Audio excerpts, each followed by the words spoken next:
Cinema ఒకప్పుడు ఒక మంచి theatre experience. Crowd, whistles, celebration. కానీ ఇప్పుడు పవర్ క్వైట్లీ షిఫ్ట్ అవుతుంది.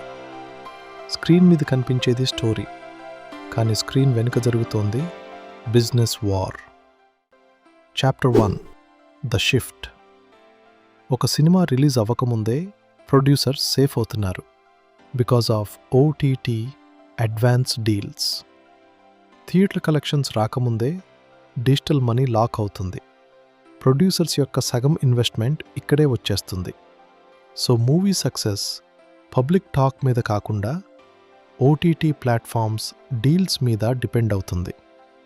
ఒకప్పుడు హై బడ్జెట్ సినిమా ఒక మ్యాసివ్ గ్యాంబుల్, కానీ ఓటీటీ ఒక సేఫ్టీ నెట్లా మారింది. కానీ అసలు ప్రాబ్లం ఇక్కడే మొదలైంది. ఓటీటీ ప్లాట్ఫామ్స్ సినిమాని అండ్ కాంటెంట్ని కంట్రోల్ చేయటం మొదలుపెట్టాయి. ఏ జాన్రా, ఏ హీరో, ఎంత డ్యూరేషన్ అనే దాన్ని బట్టి ప్రైస్ని డిసైడ్ చేస్తున్నాయి. కొన్నిసార్లు మూవీ రిలీజ్ డేట్ కూడా పెద్ద పెద్ద ఓటీటీ ప్లాట్ఫామ్సే కంట్రోల్ చేస్తున్నాయి. ఓటీటీ ఇన్ఫ్లుయెన్స్ గురించి మాట్లాడేటప్పుడు కొన్ని సినిమాలు ఇండస్ట్రీలో టర్నింగ్ పాయింట్గా చెప్పుకుంటారు. First example Radhe Shyam. పాండమిక్ టైంలో ఈ సినిమా మల్టిపుల్ టైమ్స్ పోస్ట్పోన్ అయింది. Official reason theatre situation. కానీ ట్రేడ్ డిస్కషన్స్లో ఓటీటీ నెగోషియేషన్స్ కూడా మేజర్ ఫ్యాక్టర్ అని చెప్పుకుంటారు. Next Narappa.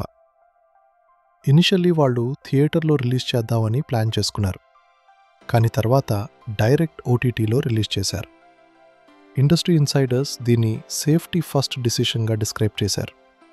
Guaranteed recovery, zero theatrical risk. Another example Drishyam 2. Strong theatre potential ఉన్నా కూడా ప్రొడ్యూసర్స్ ఓటీటీ రూట్నే చూస్ చేసుకున్నారు. ఇక్కడ మనం స్పష్టంగా అర్థం చేసుకోవచ్చు, డిజిటల్ ప్లాట్ఫామ్ ఇప్పుడు ఆల్టర్నేటివ్ కాదు, అదే main option. South cinema overall క్యాలెండర్పై ఓటీటీ ఇంపాక్ట్ చూపించిన మరొక example master.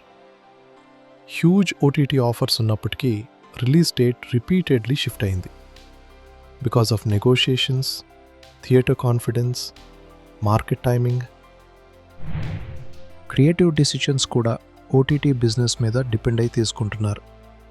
The final chapter, theatre versus OTT war. 4 yearsలో మొత్తం తారుమారైంది. ఆడియన్స్ ఓటీటీకి అలవాటు పడుతున్నారు బికాస్ ఆఫ్ కంఫర్ట్.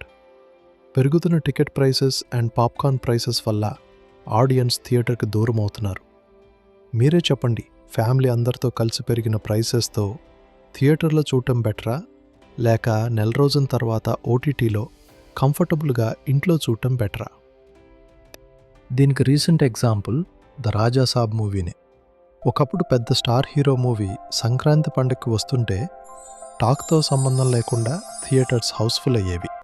కానీ ఇప్పుడు ప్రభాస్ లాంటి pan India star movie Sankranti పండుగకి రిలీజ్ అయిన యావరేజ్ టాక్ రావటం వల్ల ఎవరు సెకండ్ డే నుంచి థియేటర్కి వెళ్ళలేదు. కానీ అదే సినిమా ఓటీటీలో రిలీజ్ చేసినప్పుడు జియో హాట్స్టార్ యాప్ క్రాష్ అయింది because of heavy traffic.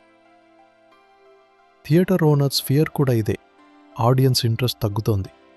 Home comfort versus theatre ticket.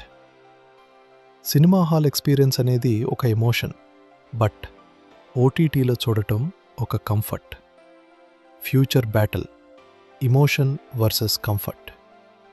ఫైనల్గా ది ట్రూత్. ఓటీటీ సినిమాని డిస్ట్రాయ్ చేయటం లేదు, కానీ సినిమా ఇండస్ట్రీ రూల్స్ని రీరైట్ చేస్తోంది. That's it for today guys. మా కంటెంట్ మీకు నచ్చినట్లయితే లైక్ చేయండి, మరిన్ని వీడియోల కోసం సబ్స్క్రైబ్ చేయండి. నెక్స్ట్ వీడియోతో మళ్ళీ కలుద్దాం. Until then signing off, bye.